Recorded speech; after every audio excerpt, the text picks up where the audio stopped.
sholat, tapi pikiran melayang. Begini jawaban Rasulullah yang menggetarkan hati.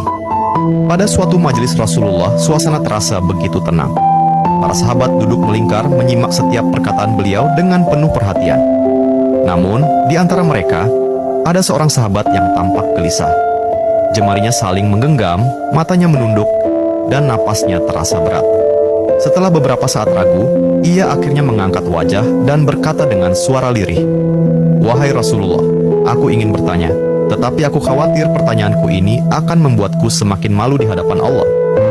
Rasulullah pun tersenyum lembut, menatapnya penuh kasih sayang. "Katakanlah, wahai saudaraku, tidak ada pertanyaan yang membuat seseorang hina jika ia bertanya untuk mencari kebaikan." Sahabat itu menarik napas dalam, matanya mulai berkaca-kaca. "Wahai Rasulullah, aku merasa salatku sering tidak khusyuk. Kadang aku mengingat urusan dunia, kadang pikiranku melayang entah kemana. Aku takut salatku tidak diterima oleh Allah. Apakah dengan salat seperti itu, aku tetap mendapatkan pahala?" Suasana majelis seketika menjadi hening. Para sahabat lainnya ikut menunduk, merasakan kegelisahan yang sama. Mereka tahu betapa beratnya pertanyaan itu. Namun, yang terjadi setelahnya benar-benar di luar dugaan. Rasulullah tidak langsung menjawab. Beliau menatap sahabat itu dengan penuh kelembutan. Lalu tiba-tiba air mata mulai membasahi pipi beliau. Para sahabat terkejut. Mereka jarang melihat Rasulullah menangis dalam situasi seperti ini.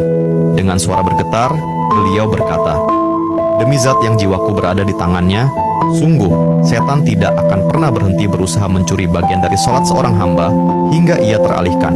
Tetapi ketahuilah, Allah tetap melihat usahamu."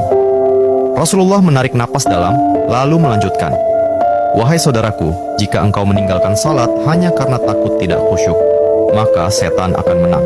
Tetapi jika engkau tetap berusaha salat meski pikiranmu teralihkan, ketahuilah bahwa setiap kali engkau berusaha kembali kepada Allah dalam salatmu, saat itulah Allah menyambutmu."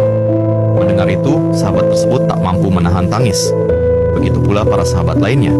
Kemudian Rasulullah melanjutkan dengan penuh kelembutan, "Bayangkan seorang ibu yang melihat anaknya berjalan ke arahnya, tetapi anak itu sering jatuh dan tersandung. Apakah sang ibu akan marah? Tidak. Ia justru akan berlari menghampirinya, mengangkatnya, dan mendekapnya erat. Itulah Allah. Ia lebih penyayang daripada seorang ibu kepada anaknya. Selama engkau terus kembali, Allah akan selalu menerimamu." Air mata mengalir di pipi sahabat itu. Kata-kata Rasulullah begitu menusuk hatinya. Sejak hari itu, ia tidak lagi putus asa dalam sholatnya. Ia tetap berusaha khusyuk, dan setiap